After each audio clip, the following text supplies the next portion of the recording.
name is Kathy, and today I'll be discussing how to use homeopathic remedies on ailments, continuing with ear ailments that start with the letter D and E. But before I do this, I wanted to let you know that because I have a great many videos now on many different topics, that I've decided to make several different video playlists so that it's easier to find the videos of greatest interest. So please check out my playlist page. Please refer to my How to Use Homeopathic Remedies video before using the material in this video. Now, I'll be discussing how to use homeopathic remedies on specific ailments, but I've broken these ailments into categories for easier reference. I'll begin with ailments of the mind and emotions, then I'll move on to ailments of the brain and nervous system. Then I'll address issues with the skin, nails, hair, eyes, ears, nose, teeth, gums, lungs, respiration, heart, blood, circulation, muscles, bones, joints, esophagus, stomach, duodenum, small, large intestines, liver, gallbladder, pancreas, then ailments of the kidney and bladder, then ailments that are specific to women and specific to men, then issues of the hormones and metabolism. After that, I'll address issues of homeopathic remedies on infections, infestations, and the immune system. Then issues surrounding fertility and pregnancy and surrounding childbirth and postnatal problems. Then homeopathic remedies that address special issues of infants, ailments and diseases of childhood, and special issues of adolescence, and then finally special issues of the elderly. Now, constitutional treatment involves treating the totality of the individual person. Everyone is a unique individual with a unique physiology that responds to substances differently. In homeopathy, it is recognized that people will react strongly to certain remedies, and as a result of this, they can be loosely placed into different categories called constitutional types. Homeopaths talk, for example, of phosphoric types. These are people who react strongly to phosphorus, or arsenicum album types, those who react strongly to arsenicum album. The belief is that people of one type share similarities in terms of body shape, character, and personality, and the sorts of diseases from which they suffer. As an example, nature mirror people tend to be pear-shaped, have a dark complexion, be fastidious and rigid in personality, and keep themselves to themselves. They also crave salt and suffer from constipation. As another example, Lycopodium types tend to be tall, gangly, and of stooped appearance, with an anxious expression and a craving for sweets and a propensity to produce intestinal gas. Now, of course, constitutional types have their limitations. In reality, each person is an individual, and so there are as many constitutional types as there are human beings, and account must be taken of the sum total of the person's inherent predispositions, past illnesses, diet, general reactions to the environment, intellectual and emotional features, and general attitude towards life.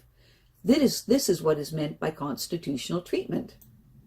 I'll be making detailed videos on the various constitutional types after I've completed the use of homeopathic remedies on ailments. The ideas, procedures, and suggestions in this video and all my homeopathic videos are not intended as a substitute for the medical advice of a trained health professional. Consult your physician before adopting the suggestions in this video. If you're pregnant, do not attempt these techniques without the approval of your physician. So, let us continue with learning how homeopathic treatments can help with ear ailments. Today we'll continue with ear ailments that begin with the letter D and E. The ear performs two functions, hearing and balance, and is one of the most sensitive and delicately made structures in the whole body. It can easily be damaged, so aches, pains, or feelings of dizziness should be investigated and treated promptly. Vibrations in the air travel through the wax inner outer canal of the ear and cause the eardrum to vibrate.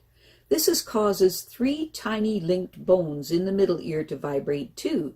The vibrations then pass into a fluid-filled spiral chamber called the cochlea, where they agitate the delicate endings of banks of nerve cells. These unite to form the cochlear nerve, that then it becomes part of the auditory nerve, which is connected to the brain. The brain then interprets auditory nerve messages as speech, music, noise, and so on. Two passageways lead from the middle ear. One goes to a cavity-filled bone that helps with resonance called the mastoid. The other goes to the nose and is called the Eustachian tube. The Eustachian tube ensures that pressure inside and outside the eardrum is equal. If it is not, the eardrum will not vibrate properly. A blocked Eustachian tube causes pressure in the middle ear to fall, sucking the eardrum inward. When the tube unblocks and pressure is equalized, a sudden pop is heard. Stuffy sinuses are a frequent cause of Eustachian tube blockages. The inner ear, or labyrinth, which contains all the nerve endings responsible for detecting sounds, also contains three semicircular fluid-filled canals lined with nerve endings that detect movement and acceleration in any plane relative to gravity. The semicircular canals are the organ of balance. As we move, the fluid in them wafts against the nerve endings, stimulating them to send messages to the brain. The brain then integrates these messages with others coming from the eyes and from pressure receptors all over the body, and hence we have our sense of balance. Deafness. Conductive deafness is when sound fails to reach the cochlea, or auditory nerve. It may be due to an acute outer ear infection or an acute middle ear infection or to Eustachian tube blockage, especially after a cold, or to earwax buildup. Perceptive deafness is a malfunction of the cochlear nerve. It may be due to occupational deafness if the work environment is noisy. It may also be due to Mercurius disease if associated with dizziness, or it could be due to side effects of prescription or recreational drugs, or to aging, or to poor nutrition, and in babies to a rubella infection of the mother during the first 3 months of pregnancy. Constitutional homeopathic treatment can help. Specific remedies to be taken 4 times daily for up to 7 days. For a difficulty in picking out voices from background noise, use Phosphorus 6C. If the hearing improves with background noise, use Graphites 6C. For short periods of deafness with ringing, humming, or roaring in the ears, use China 6C. For deafness that follows an exposure to cold, use Aconite 6C. For deafness after a bang on the head, use Arnica 6C. For deafness associated with nervous exhaustion and feeling weak and trembly, use Gelsemium 6C. For old age deafness, use Chenopodium 6C. Earache. Ear pain must always be investigated promptly by your doctor. The causes include outer ear infections, with the pain made worse by pulling the earlobe, pressure damage, which is a painful blocked feeling that is not relieved by swallowing, especially if it is brought on by air travel, acute middle ear infection or Eustachian tube blockage, if the earache comes on suddenly or a buildup of earwax. If the earache comes on gradually, an earache accompanied by a discharge of pus and blood may be a sign of acute infection of the middle or outer ear. An earache after a cold may indicate acute infection of the middle ear. An earache with pains in the jaws, teeth, face, or throat may be caused by a dental infection, sinusitis, or throat infection. An earache after ear piercing may be due to an infection of the outer ear and should be treated as for an ear abscess. Specific remedies to be taken every half hour and to correct dosage is reached, provided pain is not associated with fever, discharge, or pains elsewhere. For throbbing pain that is soothed by warmth, use Hepar Sulph 6C. For throbbing pain made worse by warmth, use Belladonna 30C. For severe pain in an adult, especially if they are irritated by trivia, or a child with ear pain who screams unless carried around, use Chamomilla 6C. For pain, as if pressure behind the eardrum is pushing it out and the person is weepy, use Pulsatilla 6C. Eustachian tube blockage. The culprit with this ailment is usually mucus associated with colds or middle ear infection. If the blockage is accompanied by discharge, the cause could be tonsillitis. If the throat is raw and sore, it could also be sinusitis. If the cheeks and forehead are tight and tender, or it could be affected adenoids.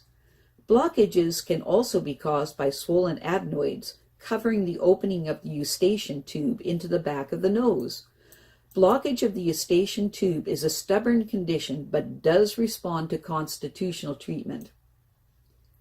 Specific remedies to be taken 4 times daily for up to 7 days. If no improvement within 7 days, see your doctor.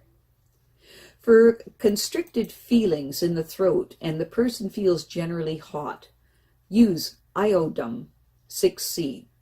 For a runny nose and a coughing up a phlegm, use Kali Mur 6C. For phlegm and swollen adenoids, use Mercurius Dulc 6C. For blockages that tend to clear out of doors, use Pulsatilla 6C. For blockages associated with symptoms of sinusitis, use Silicea 6C.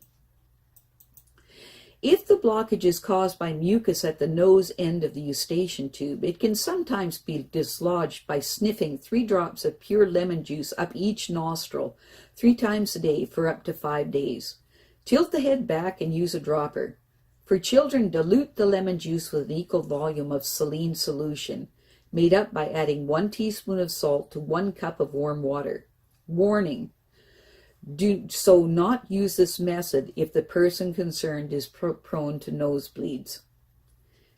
I have a great many videos now on many different topics, and so I've decided to make several different video playlists so that it's easier to find the videos of greatest interest. So please check out my playlist page. Well, that's it for now. To stay up to date with my latest videos, make sure to subscribe to this free YouTube channel by clicking the red subscribe button right below this video. Take care.